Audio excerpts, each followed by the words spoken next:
Welcome to the Service Contractor All-Star Podcast. We talk about how to make more money, grow your team members, and build the business of your dreams. I'm the host, Trevor Maddox, owner of Motion Ops, the premier software for service contractors. Enjoy the show.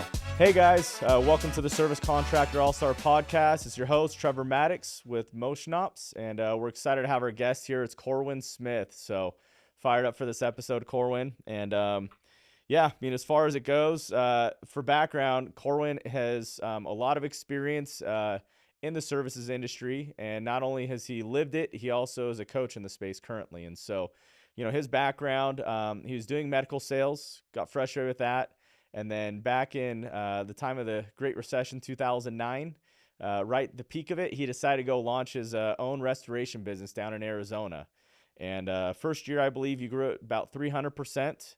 Kept scaling and growing, eventually got to the point where he had an exit, sold it off, and now full-time coaches other businesses in the home services and really helps them focus on the three bottom lines of company profit, people, and purpose, really helping to make sure that growth doesn't mean sacrificing what matters most, which is our families, right? And you yourself, Corwin, got 4 kids, so you live everything that you preach, right? So, and yeah, welcome so much to the show, my man. Why don't you just tell our listeners a little bit about yourself, you know, just your background, kind of what you're doing currently, how you got there. I mean, I kind of gave the high level, but if you just tell us a little bit about your background and everything, that'd just be a great little intro for the listeners here. Yeah. Thanks, Trevor. Thanks for having me on. Yeah, as you mentioned, I'm really an accidental entrepreneur. While I was in college here at Arizona State University, I worked in medical sales. Yep. Made great money. What looked like a really illustrious job, got a lot of, kudos and pats on the back and ego strokes for it. I found myself about 2.5 years in, just burned out. Like, I got tired of going in, kissing doctors' butts and doing happy hours and, like being like a dancing clown. And about that time, my roommate did disaster restoration, and he worked for a really small firm that was literally ran out of a guy's house. And he said, "Hey, do you want to come do some after hours calls with us?" And I'm like, "Yeah, sure. Like, I got time." And a little more background. I grew up remodeling homes with my dad. Okay. So you kind of already knew a decent amount about the industry, right? Yeah, not necessarily restoration, but I knew about construction. Yep. So as a kid, though, I promised myself I'll never get in the trades. Yeah. I'm going to go be a professional, right? Yep. So I'm at ASU and I'm in their accounting program. Intention was to get an accounting degree and then go study law. And so I went out on that first call with my roommate. I still remember it vividly. A lady's toilet backed up in Phoenix, flooded her house, and it was a giant mess. And what I experienced, which was like really cool, was being able to walk into a bit of a chaotic situation. Homeowners freaked out, and really like help relieve her stress and show her a plan how like we're going to put her house back together. And it sparked in me an interest, like, well, I want to learn more about this industry, number one. And number two, I can see like making a real tangible impact in the quality of people's lives through doing disaster restoration. Yeah. So fast forward, about 6 months later, I ended up starting a company in disaster restoration. And it was really driven by my observation that most contractors, like the stereotypes are true. They don't communicate. Yep. They leave your house a mess. Yep. And like typically like they're way behind schedule and they overcharge you. Yeah. And so, the hypothesis was really simple. Like, hey, we're going to hire technicians that look like Eagle Scouts, because at the time here in Phoenix, like I don't know the market now. It's been 9 years since I sold the company. But like, they'd hire people that had tattoos on their face. Nothing wrong with those folks. I just don't want them in my house. Yeah. And they didn't communicate well. And like that. And so we're like, hey, we're going to hire technicians that look like Eagle Scouts, and we're going to train them on how to actually empathize and meet customers where they are when they had a loss, because it's not like they saved up money to remodel their kitchen. It's like they woke up in the morning and their feet went into water. This is not an exciting event. Yeah. And then just really be expert at communicating and walking people through the process and holding their hand through it. So that was 2009. We founded the company, a partner and I, and we grew it. So that was 2009. I was in my sophomore year at ASU. By the time I graduated, we had 35 employees. Wow. And then the next year, we grew 300% after I graduated. And I thought that like the more your sales grow, the more money you make and the better things are. Yeah. And I remember sitting at lunch with a mentor Sales who are for just, vanity, profits are for sanity, right? So, yeah, I found out the hard way.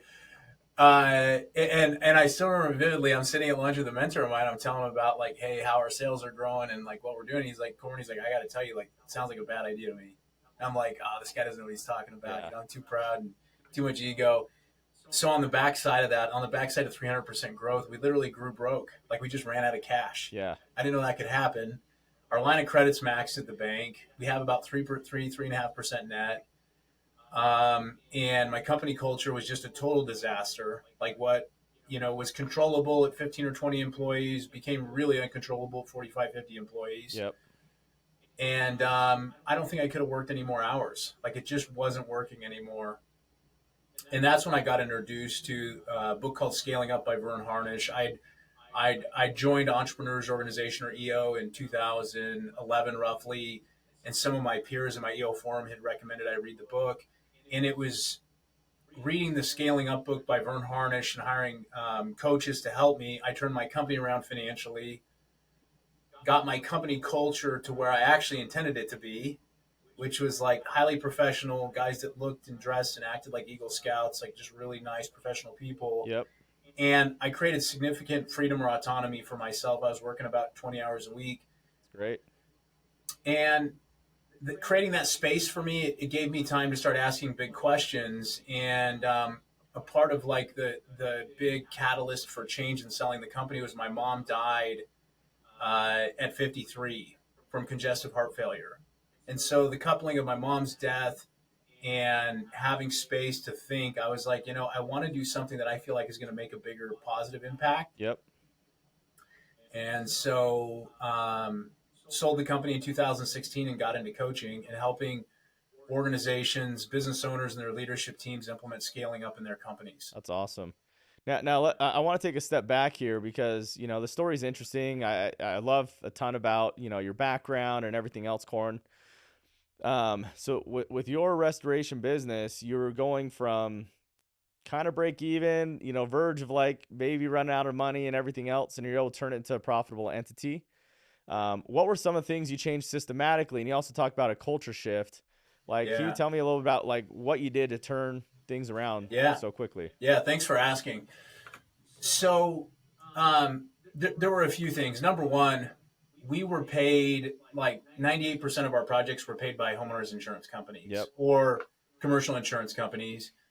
And if there's one thing to know about insurance companies is those adjusters act like they're literally handing out their grandma's retirement. Oh yeah. When they pay you, like literally, like I still remember they do everything homeowners they can believing to not pay you.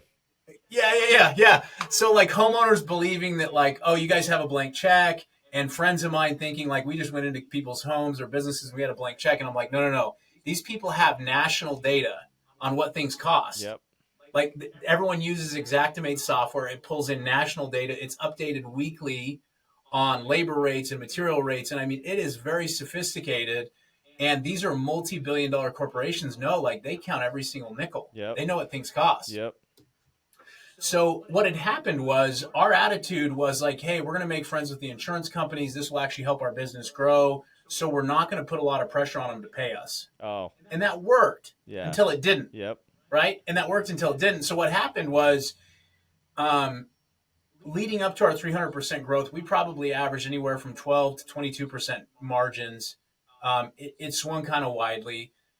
And so like our cash was okay. We didn't have a ton of overhead. And then when we started to grow, we just started throwing people at the problem. Like, hey, like it's more chaos. We're just going to throw more people on the fire. Like this will put it out, right? Yep. And so our overhead went way up. And then our accounts receivable, like we typically average, I'd call it like maybe 50 days accounts receivable was common for us. It got stretched close to 90 days. Wow. That's tough. Yeah, we were in chaos. And so like the first thing was a financial turnaround. Just that little shift, by the way, will drain your bank account pretty quick. 50 to 90 days is a huge difference. So quick. Yeah. So quick. And so what had happened was like we were just really casual about our billing and collection practices with the insurance companies. Part of this was driven by we had a fractional CFO that was giving us advice that I don't think was good advice. Okay.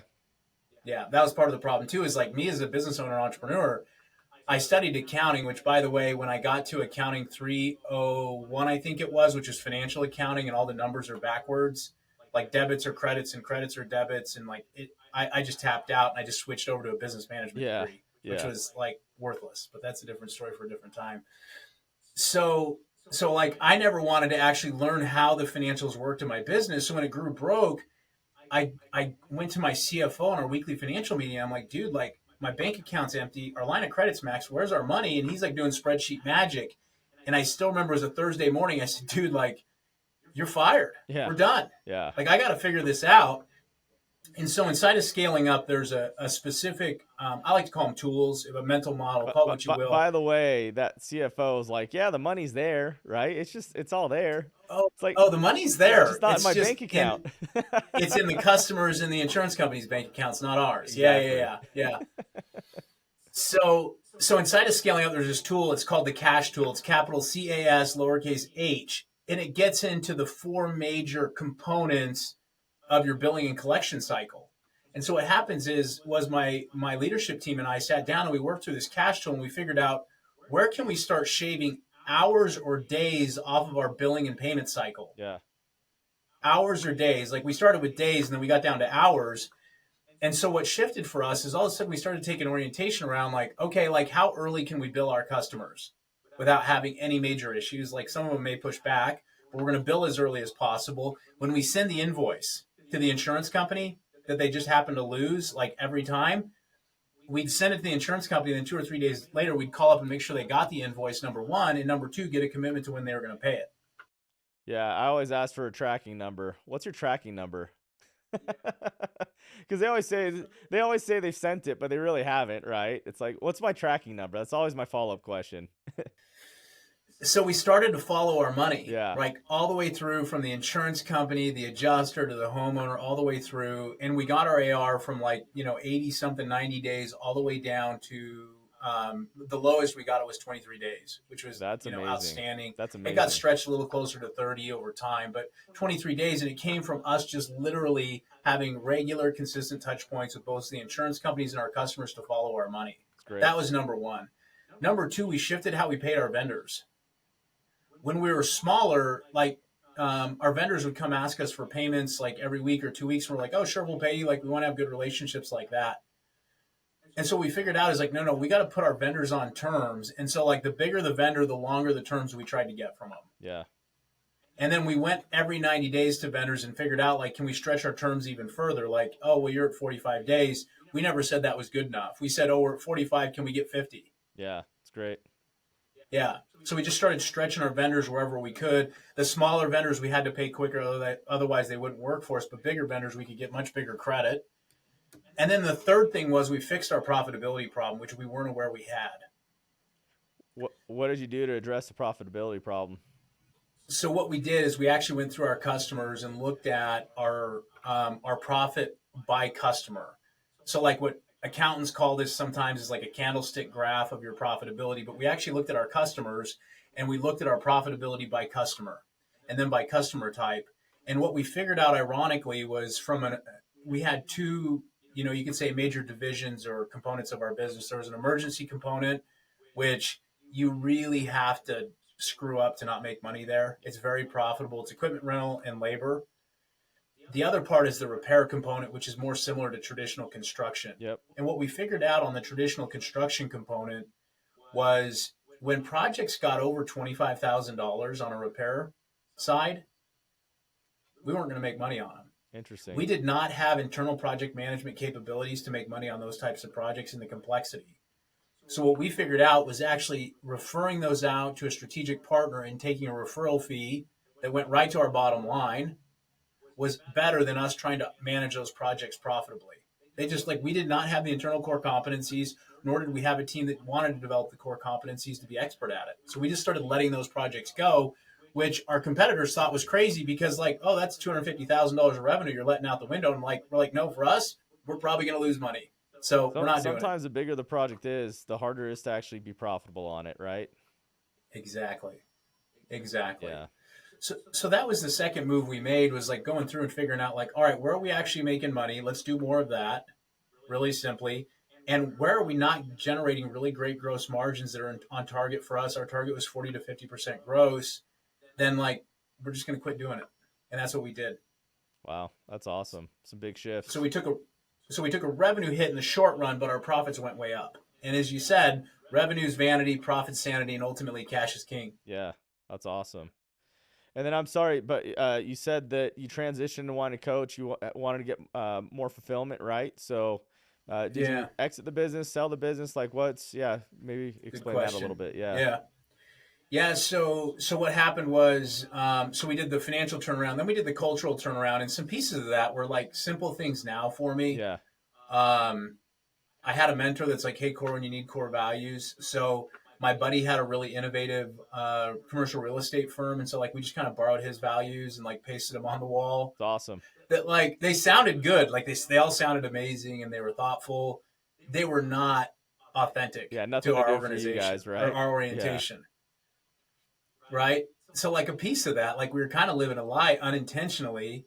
And so we had to go through and really discover like actually what's our DNA? Yeah. Like who are we actually?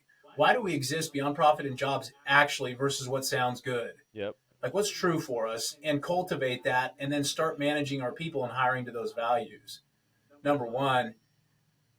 And then, yeah, so I started creating autonomy for myself. And then, yeah, I ended up selling the company and pivoting into coaching full time. And so that was 2016.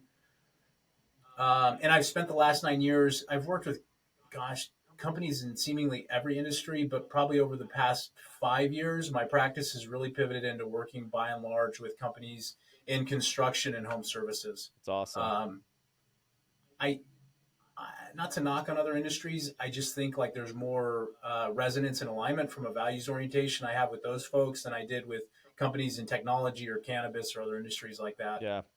Um, so scale up, that was the big catalyst for you. That's actually the system that you used to coach with and train on and everything else. Can you, scale up's a little newer for me. I'm sure it's fairly new for a lot of, the viewers here, but can you maybe just explain a little bit about scale up and kind of the principles and, what you focus on when you're coaching and everything else? Yeah, you bet. So Scaling Up was written by a man by the name of Vern Harnish. Yep. Vern Harnish founded Entrepreneurs Organization with five other people in the late 80s. It was called YEO at the time. Okay. He founded YEO with a small What group, was a and Y then for? Sorry, I'm familiar with this part of the story, but what was a Y stand for again when it was YEO? Young Is Entrepreneurs young, right? Organization. Okay. Yeah, And yeah, then yeah. they Young decided to let the Entrepreneurs old people in Organization. later, or what happened, man? I think that's how it worked. I was young. I was probably the youngest guy in the chapter And forever. then everyone You know, got because old. They're like, we can't kick him out, I guess. So I guess we I got. joined EO when I was 23. They're Yeah. like, "Cool, is your dad like a member?" And you're just hanging out. And I'm like, "No, it's my company. Yeah. Yeah, that's me." That's awesome. Um, so, uh, so he founded that, and then he created a program with MIT called the Birthing of Giants. And the intention of Birthing of Giants was like studying John D. Rockefeller and some other titans, like companies that Jim Collins wrote about. These other thinkers, like could they create an entrepreneurial program that would actually birth giant It's companies? awesome. Was the the theory. And on the backside of that, he wrote a book called Mastering the Rockefeller Habits, which was really based on John D. Rockefeller's practices in growing his business more from a fundamental perspective. So it transcends time and markets. He wrote Mastering the Rockefeller Habits. It's awesome. And um, that book was a bestseller, gosh, for like 10 or 12 years. It was really the backbone of You're giving me some. EOS, which is, You're giving me some what's good. that? You're giving me some good books to add to my reading collection. So Okay, cool. I'm making a mental note of it all. Yeah. So he wrote Mastering the Rockefeller Habits, which is a really great read for entrepreneurs in all different stages. You said something And about then, EOS. You said it's the backbone of EOS. yeah, Interesting. so Gino Wickman, who wrote EOS, was actually an early scaling up coach. Okay, I had no idea. Yeah, he was an early scaling up coach. And so EOS, or excuse me, Gino was trained inside of the ecosystem, if you will, of scaling up. And so it was Mastering Rockefeller Habits, and then he went to write another book because that's what authors do. That's how you make money, is write another book. But what he did with scaling up, which I think was brilliant, was he created like a tour de force. Okay. So when I give scaling up to new clients, I literally tell them, like, look, this is like a textbook, okay? What I want you to understand is, like, read the introduction first. It's about 31 pages. It's going to give you an overview. And then what I love about scaling up is it's almost a reference manual in a way, but it's actually also really tactical and practical at the same time. Yep. Is it's broken into 4 sections. One section is around people, and it's all about how do I build a team of A players. Yeah. A whole section dedicated to that, and specific tools and systems you can implement in your business that literally work for a 5-person company and work for a 500,000 person. Like it literally works like that. There's a section around competitive strategy, which helps a company identify, like, well, I don't want to be forced to price when I go to work with companies. So how do I differentiate myself from the competition is the question the strategy section answers. Yeah. Because being a contractor, what people have been trained is, like, I got to get 3 bids. And then I'm going to get 3 bids and I'm going to hire the lowest price. Yep. And it's like, no. You got to be careful, because if you're in that bidding situation and you don't have a clear brand promise and brand promise guarantee that helps differentiate you from your competitors, price is what wins. That's what strategy solves for. Yep. Execution is all about making sure that the trains run on time and systems and KPIs and all that good stuff. And then finally, the cash section. So there's 4 distinct sections. And the way I describe the book to business owners is, like, if you really enjoy reading, read it cover to cover. If you don't, just reflect for a moment. Hey, like, I'm really jammed up with people. I'm really frustrated with people. Okay, dive into the people section. Chances are there's going to be a solution to your people challenges there. That's awesome. Oh, hey, like, I'm just noticing that customers can't assess how our offers we're making to them are superior than our competitors. Well, you probably got strategy work to do. Like that. And so kind of use it like a reference manual rather than a cover-to-cover read. So scaling up is really the backbone of work that I do with customers, and kind of the signature tool is the one-page strategic plan, which takes big, complicated strategy of, ultimately long-term forever. What do we stand for? What are our values? What's our vision or big, hairy, audacious goal? And chunks it down into what do we got to focus on the next 90 days to fulfill our goals. That's awesome. Yeah. I love it. So, and you've been coaching, you said, for about 9 years. Right. And a lot of people you coach, you said, are remodeling contractors, it sounds like, and a lot of home service businesses, right? So, yep. And I'm guessing most of your clients are probably there in Arizona, where you're located. It depends. Like, I've worked with clients in Massachusetts, Florida, Pennsylvania. Oh, wow. Texas. How do you meet those right now, guys? most of my clients are in Arizona, Texas, and California. Yeah. How do you meet those guys? I mean, I'm just curious how that happens. Usually most people, get coached by people closer to them. So I'm just curious. Great question. Yeah. Yeah. So most of my clients I work with, we're on a quarterly cadence. Yep. And so we'll meet once a quarter for usually a full day or 2 full days of strategic thinking. Yep. And execution planning. Yep. And coupled with that is also learning, right? Like, we've got to, like, develop the executive team and sometimes the management team while we're there. And then we break out. And then the support in between quarters is done virtually. So typically when I'm kicking off with a new client, I will actually facilitate their weekly executive team meetings for the first 90 days. Okay. And the reason why I do that, Trevor, is what I noticed is if people can get really effective weekly meetings, it's kind of the glue that holds the whole thing together. Yeah. Makes sense. And if they don't, their execution is going to fall apart. Yeah. Their ability to hold people accountable is going to fall apart. Their team health is going to fall apart.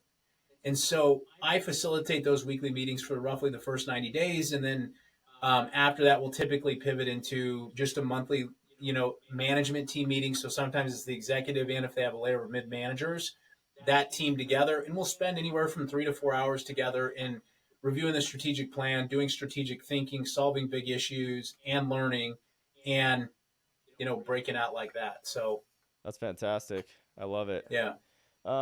Random question. I mean, and these are all questions that for a lot of our listeners, viewers, they appreciate just hearing about this stuff, right? So, yeah. I know it's been 9 years since you sold your restoration business. What was the name of the business, by the way? Was it Rocky Mountain Restoration? Rocky Mountain Restoration. Okay, that's what I thought it was. So, yeah. When you're running Rocky Mountain Restoration, for sales, like, what did you guys do to create that sales engine? I mean, was it like obviously I'm assuming it wasn't just you doing all the sales. You probably had a team. You're Yeah, training them, bringing the work in and everything else. Like, what did you guys do to set up that system?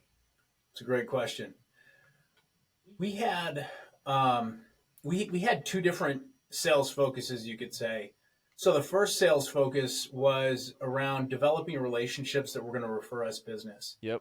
What I learned pretty quick, and it probably came from my experience working in the medical sales environment, was we had more of a farmer type business in that we would go and we'd develop a relationship with a customer, and they could send us anywhere from, like, on the low side maybe $15,000 or $20,000 a year in referrals, on the high side $500,000 in referrals. Right. And those Because would what probably be happens like is maybe the insurance go ahead. agents, stuff like that, or what were you guys looking Insurance for? agents, plumbing contractors, commercial property managers, like, were the big three for us. Yeah. And so we called it business development to kind of break it apart, different from the sales group. And so we had myself and a team of business development people that would go out and develop these relationships where they'd refer us their clients. And commonly they'd refer us their clients because if they're an insurance agent and their policy holder, we'll call them, called and said, hey, like, I've got water dripping from my ceiling, I need to put in a claim. Our offer to the insurance agent was like, hold on, like, let's not just put in frivolous claims. Let us go inspect it and identify, is this actually claim worthy or not? Because if it's a $2,000 project and they have a $1,000 deductible, please don't put a claim in. Yeah. Like, yeah, Not it's worth gonna it. it's gonna hurt the loss ratios for the insurance agent. It's gonna hurt the loss the loss record for the insured person. Like, it's not good for anyone. So that was our offer to them. With plumbing contractors, there was two things. Like, we offered them a referral fee, number one, and then number two, what we noticed was, especially with owners of plumbing companies, is if they didn't have some kind of formal agreement in place with a company that was professional, their plumbers were going to send referrals to someone else. Yeah. Makes sense. And it was sketchy companies. Oh yeah. Yeah. Yeah, and the problem with referring out to sketchy companies is your name gets tarnished by whatever the crap they do, right? So, Bingo. And the owner of the plumbing company has no leverage over the sketchy company. yep. So, like, we had it happen before where, like, an owner of a plumbing company would call and say, hey, this customer called upset about something your guys did. And it's like, hey, number one, we're sorry they ever called you.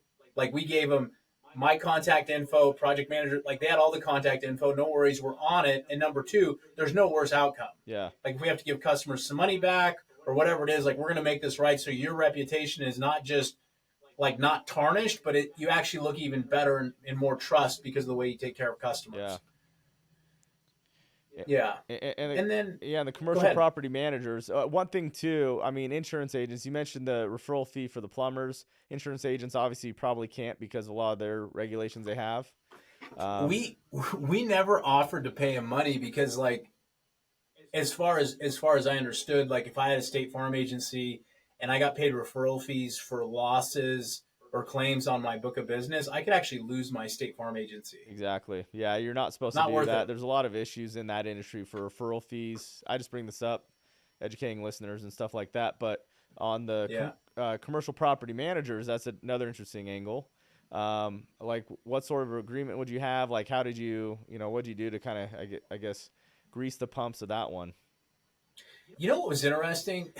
And I know people are going to hate this answer. We just did a really great job. Yeah. I'm not a partier. I don't really, like, I don't golf. Yeah. Like, I'm kind of weird like that. Yeah. Like, I'm kind of a weird dude. Yeah. I don't like to hang out at bars. So, like, we didn't really entertain our clients very much. Like, sure, we take them out to a sporting event here and there. So what was common, like, some of our competitors, they would almost, like, create a high school clique Yeah. with the commercial property management and the Big BOMA Association.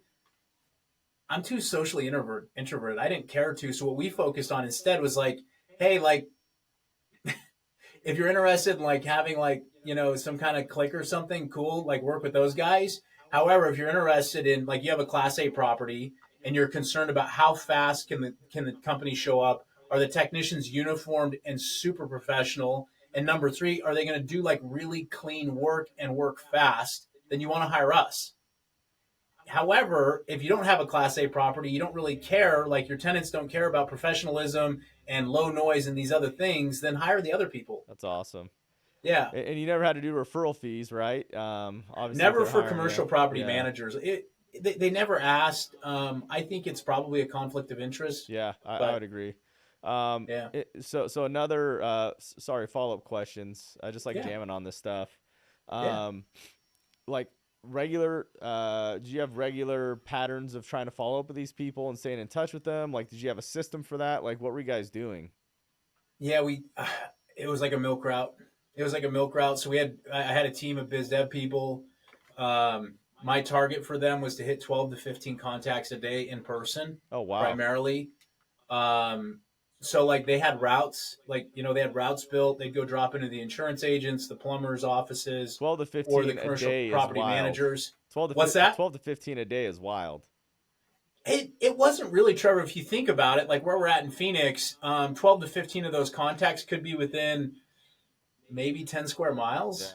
Yeah. And when you go visit like an insurance agent, if you're staying probably more than 10 minutes, Yeah, you're in you're and out 5 disrupting them. minutes. Hey, what's up? Just in the area, want Hey, to how swing are by. things? Sometimes you'll drop some goodies off. You'll update them on the most recent claim and how things are going, and appreciate them for the referral. Just connect with them on a human to human level, and you're out. Yeah, Yeah.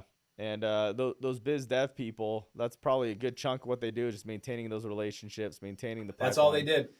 That's all they Um, did. that's Yeah. interesting. And so that 12 to 15 a day, that's probably a good chunk of their day. They weren't spending time doing anything else, huh? Just that. They do some events. Yeah, they do some like sporting events after hours from time to time. There were some industry association events they'd participate in, but like most of it was just going and running the bread route. I don't have a better way to call it. They'd go run the milk route, the bread route, go visit their clients, check in on them, Eh, and eh, they'd have anywhere from like a book of business for them could be anywhere from like, I mean, I'm going off of memory here. It's been a minute, but it could be like 150 to 200 contacts. And we also ranked the clients. Like we had clients that we considered platinum, and they got a lot better treatment and care and things like that than clients that were, platinum, gold, silver, tinfoil. Yeah. And tinfoil was So platinum maybe it was a clients you low. probably visit a few times a month. Gold would probably be like once or twice a month, and tinfoil probably once every couple of months, 2 or 3 months, right? That's it. Yeah, you're going to visit them Corwin, you once every there? couple months. You're not going to put a lot of energy into them. Okay. Yeah. Yeah, I love it. Now, sorry, man, I'm just gonna keep jamming on this. I love these questions. So, this is great. when you worked Yeah. with these guys, when you had these business dev people that were going out and doing this, I'm guessing like your pay structure, was it like base plus some sort of performance, or like how did you typically structure it with them? Yeah, exactly. Base plus commission. Yeah. Yeah, so we tried to set up a base where they didn't feel like they were starving. Like we Yeah. didn't want them in like a bad mood or feeling like if they didn't get a lead or a new project this week, like they're not gonna be able to feed their family or like put gas in their car, Yeah. right? Yep. But we also didn't want them totally comfortable. Like we Yeah. wanted them a little bit hungry. Yeah, so Yeah. it was a base plus commission structure. That's great. So it's a base fee Yeah, and then commission off of all the jobs that they bring to the table. And exactly. then the lead would come in, and then at that point, you'd probably kick it over to an estimating team. They put together the estimate, get it over to the insurance agent, they get it approved, and then boom, you guys do the work, right? Kind of like that. So like let's imagine that it was the lady that woke up in the middle of the night and put her feet in water, Yeah, right? In that situation, we would actually respond and start the dry out right away. yeah, The reason why is if water sits in the structure too long, you're going to start to get mold. yep, Big problem. So we would actually start the work right away if it looked like a project that was large enough that an insurance claim would make sense. If makes an sense. insurance claim didn't make sense, it's like, hey, we can fix it. It's going to be about $1,500. Don't do a claim. We'll just take care of it, and we just deal with it And you and guys update would the probably agent get on what happened. some sort of paperwork signed before you start the work saying, hey, Oh yeah, yeah. yeah, We had contracts signed. We had to do extensive documentation on picture documentation of the damage. We had to do extensive documentation on moisture readings of different you got parts to of take the all the structure. readings. Yep, Yep, yep. We had to do moisture readings. We had to do relative humidity readings. Sometimes, like some carriers would request infrared camera, like pictures of the area, so they could see like where the where the extent moisture of the was. damage Yeah, was. Yeah. that's great. Yep. Another interesting set of questions I want to ask you, because you hit Yeah. hyper growth, right? I mean, I don't know at your peak. It sounded like you got up to like 90, maybe 100 employees, or what was your peak as far as number of employees? We're probably, I want to say we peaked around 50 employees. Around 50. Okay. So Yeah. still significant size, larger than, a lot of companies that are going to be listening. So Yeah. what processes did you have? And you talked about something interesting where, you weren't going for the dude with a tattoo on his face. You're going for the guy that looked like a Eagle Scout, which I think that's a great philosophy to have. Your employees are Yeah. they're your best billboard, so to speak, right? So Yeah. so what did you do from a systematic process with recruiting? Did you have a full-time recruiter? Did you have your own internal recruiting processes? Like, what did you do to build up that? I always think of companies like, hey, here's my sales pipeline, here's my recruiting pipeline, get them trained and just let it go, right? But like, what did you do to build up that recruiting pipeline, that recruiting engine? Yeah. So our number one source of any employee referral was existing employees. Makes sense. Number one. So we offered really generous employee referral bonuses. Yep. That was number one. And we didn't tell our employees once. We told them like once a week about the referral bonuses. We celebrated the people that got the bonuses. We celebrated the people that referred the great people. Like there was a big emphasis on referring great people to work What for what us. Number what one. what what percentage of people would you say that were employee referrals that you guys would end up hiring? Oh, 70 or 80%. Oh man, it was like clockwork, just done for you. You probably save a ton of money Well, by doing it that way. You know what I mean? huge. Yeah. And like, I don't want to brag because this seems kind of braggy, but a piece of it too was like us getting really intentional about the culture we develop, Yeah. and taking care of people because then people would tell their friends or they'd tell their son or their daughter, like, hey, Rocky Mountain Restoration's hiring, you should apply. I It was love like it. that. I love it. Like we had a break room that we stocked with snacks and like frozen like meals and sandwiches and energy drinks, and like we'd probably spend maybe $1,000 a month. Yeah. It was a big perk and the team loved it. It's awesome. Our returns on that $1,000 a month from Costco doing the shipment, Yeah. It's tenfold. totally worth it, Easy. right? Totally worth it. Easy. Yeah. Yeah. Yeah, so there were things like that. We had generous PTO policies. We helped cover health insurance. So I like to think it was some of those fringe benefits along with like the way we operated in our culture that really helped, recruit people to want to come work for us. That's amazing. That's Yeah. fantastic. Cool. So really your secret sauce was offer a great environment, talk about referrals all the time. Sounds like you talked about it all the time. And then All you'd the also time. shout out people and they'd refer people and they get hired and everything else.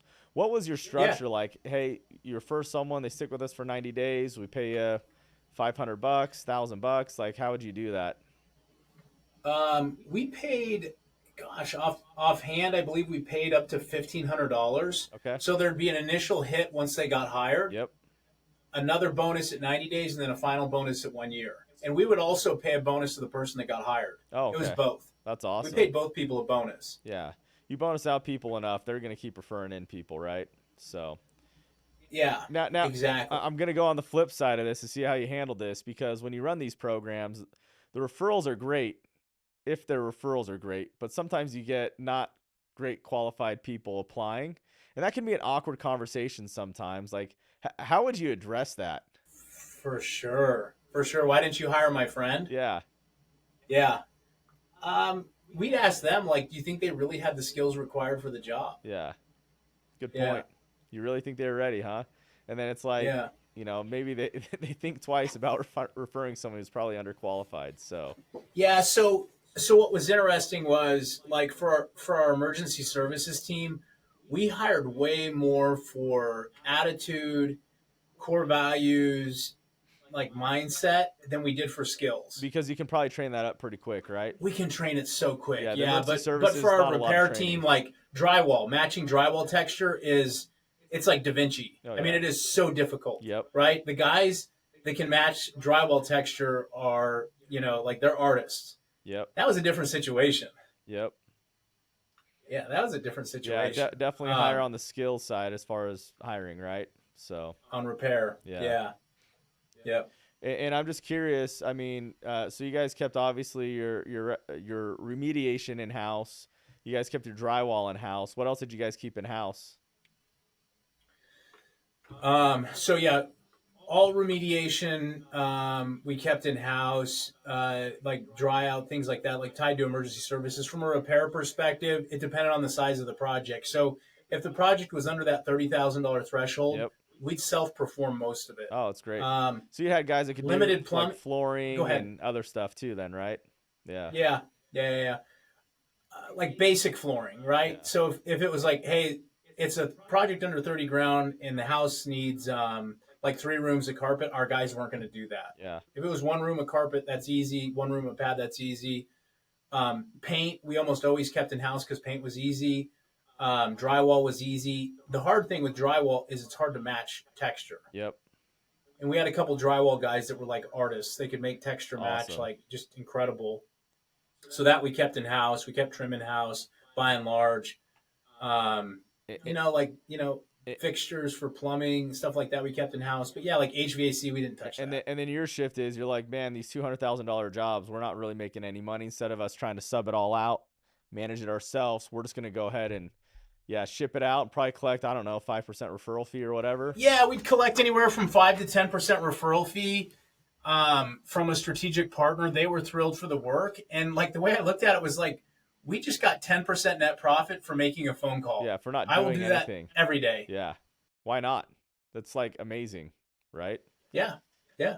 I guess the only hard part about that is you just want to make sure whoever you refer out's semi decent, right? So It's the that, so that's a tricky part. yeah. Talk about situations. We had a vendor we were using for repairs, and he went to one of the plumber's jobs and said that the plumbing company had installed the drain pan wrong, which they had, by the way. Yeah.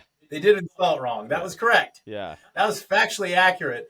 Told the homeowner that. So the homeowner calls the owner of the plumbing company and says, your guy installed the wrong drain pan. And the plumbing company owner says, well, how do you know? And the homeowner tells the owner of the plumbing company, well, this repair company from Rocky Mountain Restoration told us that you did. It was like, dude. Yeah. Not smart. Please. Like, number one, just fix it Yeah. and bill us for it. Yeah. Or I don't know. Like, let's make it right, but like, please don't make anyone look bad. Yeah, don't throw anyone else under the bus, right? So. Oh, that was painful. Yeah. That was such a painful lesson. So yeah, I mean, like the vendors, the subcontractors we hired had to match our values orientation and customer service orientation. Of course. Otherwise, it didn't work. Yep. And that was a big shift for us too, Trevor, was looking at our subcontractors like they were employees and vetting them like they're employees. Yeah, you really have to, right? Like, do they share similar values? Do they think about customer service and customer care the same way we do? And if they do, it's probably going to work. And if they don't, then like, yep, it's a non-starter. Yeah. So shifting real quick, I want to talk about kind of what you're doing from the coaching perspective. Yeah. You and I have talked a little bit about this, but you come in, you work with a company, you're trying to help them fix some stuff and, obviously help them go scale. What are some of the things that you identify and some of the things that, like some of the first things that most companies, obviously it's different company to company, but what are some of the most common things you're having to do at first to help start turning some of these companies around, growing, everything else? Yeah. Oh man. Like my focus in like the first 90 days to, you could even say a year with companies, is really two things. Like two core things. Number one is getting the right people in the right seats doing the right things. Simple. Yeah. Difficult to do. The simple. idea is simple. Difficult to do sometimes. Very difficult to execute. So we use a series of personality assessments. People call them that. It's not technically what they are, but behavioral personality assessments to match up what the role requires with what the individual's unique abilities are. That's great. To identify more objectively, is this person ever going to make it or not? Yeah. Number one. Number two, we help them develop job scorecards from top grading for every role. So what I found was like trying to manage people to job descriptions didn't really work, but scorecards are very objective or clear cut. It's like a set of blueprints. Like, it's pretty clear how this thing should be built, like that. Yep. And managing people to those. And then the second piece is really centered around the execution part of scaling up, which is like getting them to run effective meetings. Yeah. Getting them to manage people by the KPIs and getting people to manage themselves by the KPIs, and starting to get some processes and structure in place so they can eliminate or at least reduce the chaos inside of the business.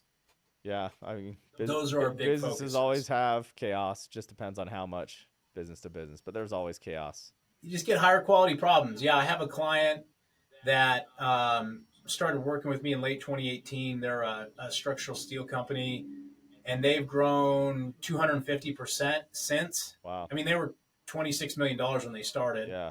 And I mean, they're just on an incredible growth path. And, what's wild is like, they still have problems. There's just a different set of problems. Yeah. And that's consistent with the clients. Like, they're just higher quality problems. Yep. Yeah. I love it. Yeah. Just higher quality problems. So the companies that you work with, I'm sure a decent amount are successful, some are less successful. Like, what do you notice the differences are when you're working with these companies? Like the ones that just really just crank, like the steel company, versus those that kind of just flounder, I guess. Like, what do you see as far as patterns? I love talking about patterns, man. Yeah, Pat, that's a great question. So let's see patterns. Well, my first coach, Tom Rompel, like one of his first lessons, I guess he gave me, was Corwin, the fish always rots from the head down. Yep. And I'm like, all right. He was kind of a philosopher in a way, Yep. I'm like, all right, well, what that looks like is it always starts the leader first. And what's the leader's orientation, right? And one of the challenges that I find business owners run up against is like either they're a super nice guy and they can't hold anyone accountable. Yep. And so it's like they just have a sloppy organization that runs all over the business owner and the team, or you've got a total jerk. Neither of them work. Yeah, it's got to be like you got to find the middle medium, right? You got to find the middle road. Yeah, you got to find the middle road. You got to be kind, but you also still need to remain firm. Like managing people is a lot like parenting. If you try to micromanage your kids, they're going to rebel, and if you give them no rules, they're going to have major problems. Yeah. Like there's a middle ground. Yep. Like that. So that's number one, is like really the orientation of the business owner and how are they thinking about their people and their team. And if their orientation is like, hey, like I'm going to be kind, but I'm going to be firm. Number one, they actually care about their people. Like all my leaders that I work with that are the most successful have big hearts and they take great care of their people. So as the company wins more and makes more profit, they share the profits with their team. That's a big one. Oh, yeah. And then number three, they have a relentless focus on getting the right people in the right seats. That's awesome. The companies that like they continue to struggle, they just like they ignore the people thing. Yeah. To their own detriment. Yeah, I feel like the people thing's so crucial. You get the right people on the bus and in the right seats, a lot of issues solve themselves. It's everything. Yeah. Yeah. Yeah. Yeah. We had a EOS coach on this podcast a little while ago, and he actually said this stat. I don't know how verified the stat is, but he said 80% of company problems are people problems. So, I mean, logically, it makes sense to me. Yeah. Logically, it makes sense, right? So. Yeah. Now that brings us to another thing, right? So you're coaching companies through, and like you're talking just about this dynamic about seats and people in the right seats. There's a lot of nuance and kind of come into this, right? So, how do you handle it if like, hey, this person's an amazing person, but you realize they're in the right seat? How do you handle it if you realize, holy crap, this is the wrong person? There's all these little nuances, but like, let's just talk about some of those scenarios. I mean, imagine that you have a client, you're coaching through some of these things and you realize these things in their business. Like, what are you going to tell them? What are you going to help them do? Yeah. So, there's probably my biggest moment of cowardice in at Rocky Mountain Restoration was when we grew broke, like we had to start cutting overhead. Yeah. And I had my controller fire one of my first 10 hires. Oh, that's hard. Like I couldn't even confront it. That's hard. Trevor, like this ate me up until I finally called the lady, like, I don't know, like 5 years ago or something. And I just apologized. I was like, that was not cool. Yeah. I felt awful after that happened. Yeah. And so what shifted for me was when we have people that are underperforming, maybe they're not the right person, was changing our structure and our strategy to help them. And helping might mean helping them leave, that might be the case. And so what happened was, like, I'll share when we implemented scaling up, we had a member of our executive team that ran our construction business that was a high performing jerk. I'm just going to call it like it is. I'm not going to name the guy, but he was a high performing jerk. And it's a tough situation because he probably gets results, but burns through people left and right. So exactly. So when we got real about what our actual values were, we assessed our team and we looked at this individual and we're like, he doesn't live our values. Yeah. So what we did is we just had weekly meetings with him that were very rigorous and structured with a scorecard. And we said, hey, look, here's your job scorecard. Here's where you're falling below the bar. on these values. And here's the deal: like, we're going to meet only for 6 weeks. And at the end of 6 weeks, there's only one or two outcomes. We're going to meet weekly for 6 weeks, only one or two outcomes. And outcome number one is like you start to be in alignment with our values and everyone's happy. Outcome number two is you find a new job. Yeah. And after week 4 of this really like structured cadence, he told us that he was quitting. And we said, all right, buddy, thank you. Solved your problems, Yeah. right? So I've noticed that like in most cases where you have underperforming people, if you have a really clear job scorecard and you sit down with the individual and you go through the scorecard, make sure they understand it, and then actually like rate them on how they're performing and have them rate themselves and get real about the low performance and talk to them about the fact that like this can't continue forever and something has to change. There's almost always one or two outcomes, which is outcome number one, they actually start performing because they didn't actually know what was expected of them. How about that? Yeah. It's crazy, huh? Weird. Yeah. Outcome number two is they self-select out. Yep. And they quit. Yep. And then there's the third outcome where you have people that are like asleep at the wheel and you have to terminate them, which we had one of those too, where it was like, hey, if you show up late again with your uniform, literally, like we had uniform service, like your uniform literally wadded up, like you literally stuffed it inside of your shoe, you're going to be terminated. And he showed up late again. And so we said, hey, like this is the end of the road, dude. Yeah. We wish you luck. Yeah. We're professionals. So I think a lot of business owners, their fear with having that attitude is, well, what if he does quit? So like he quit. What did you guys do at that point? Did you have someone ready to go fill his shoes? You have to train someone up? Like, yeah. Yep. That's it. Yeah. So what would happen is like, for instance, when our construction manager quit, my business partner had to step in for a season and be a construction manager. Yeah. And he ran the construction division for a bit. And actually, it was really helpful, Trevor, in that specific situation.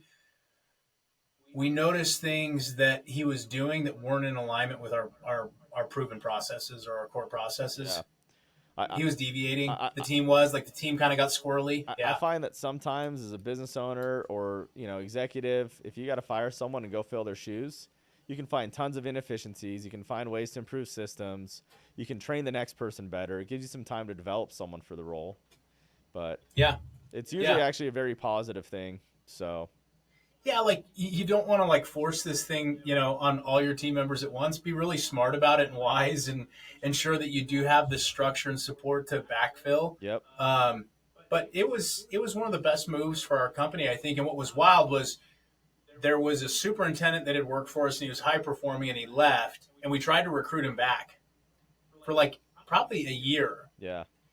And finally, once we terminated this individual, or he terminated himself, better put, the guy calls us and he's like, hey, I'm ready to come work for you. And you're like, what changed? He's like, well, as long as that guy was working there, I wasn't going to work for you. And it's like, isn't that crazy? wish you would have told us, dude. Isn't it Yeah, crazy? because every time we called him, like, hey, can we entice you to come back to work for us? He's like, no, I'm good. Yeah. That's all he tells us. He's like, no, I'm good. Yeah. Like, okay, we don't know what to go there. Yeah. Yeah. A lot of times people also want to come back because they disagree with one person or they don't want to be working around one person. And sometimes they just don't say it. Like having a jerk at your company, it's a lot more costly than you think sometimes, right? So it's detrimental, and unfortunately, it's so common in construction. I think construction is getting better over the last 5 to 10 years. Yeah. But yeah, it's common to have people that are just kind of jerks, and like they think it works, and it's like intimidating people and being a jerk. Like it doesn't work. Yeah, it just doesn't. It really doesn't. It doesn't work. Yeah. Yeah. Let me ask you this, because I think the logic of most people that have that management style within construction is if I'm not a jerk, they're not going to work, they're not going to perform, they're not going to hit deadlines.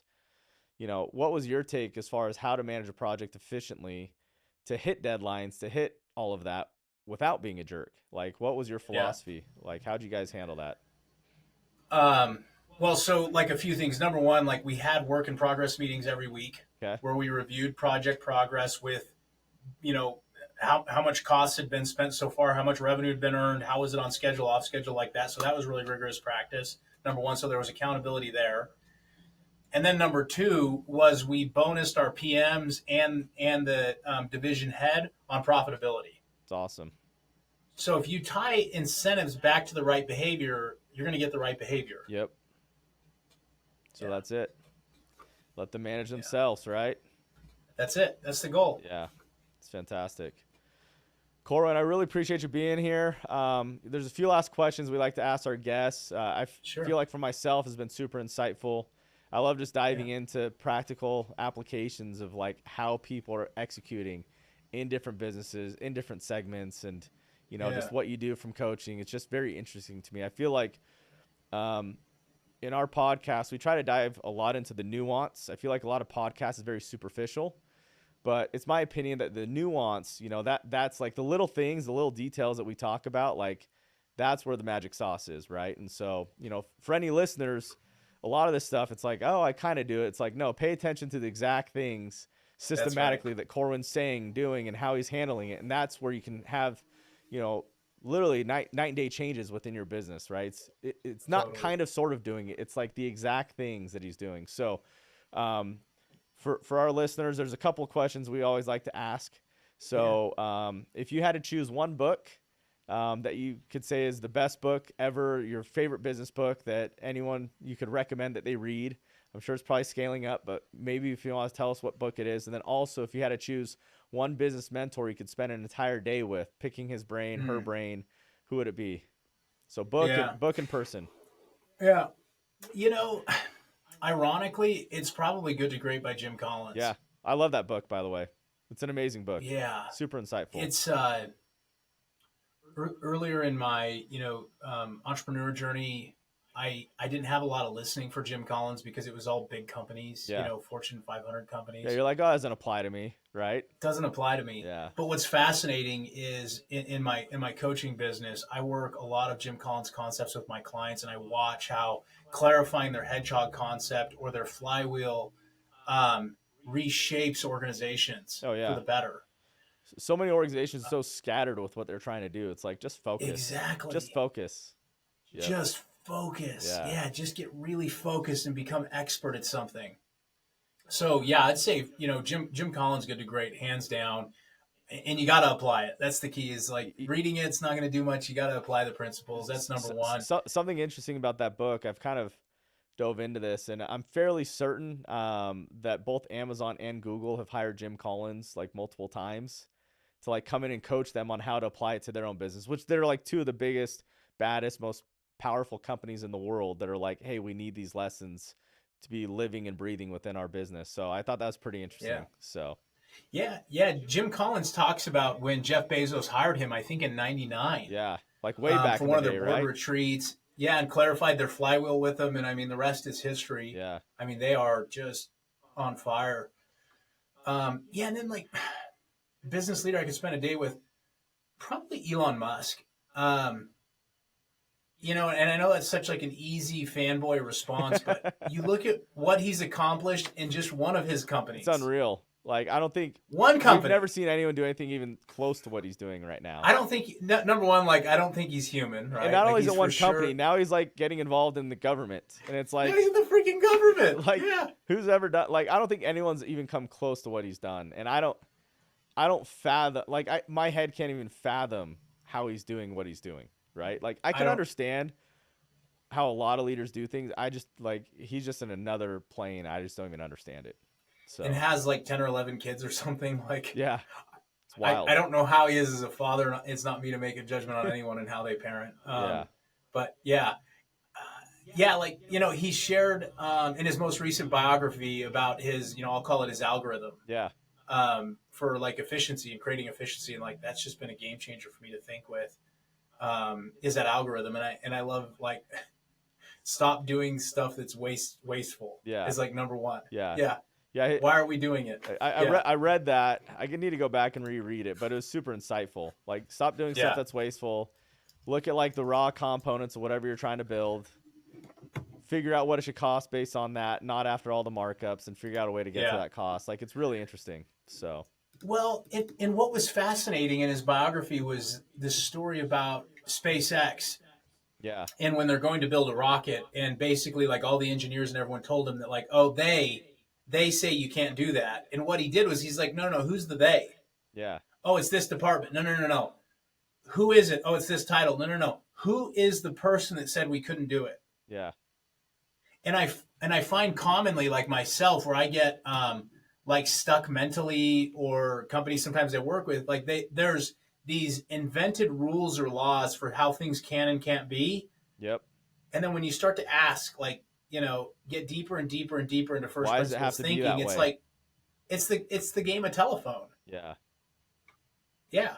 People just keep saying it over and over again. And you see this like in institutions and like, you see it in politics and religions. It's like, no, this is the way it is. It's like, well, why is it that way? Oh, it's because it's always been that way. And it's like, why?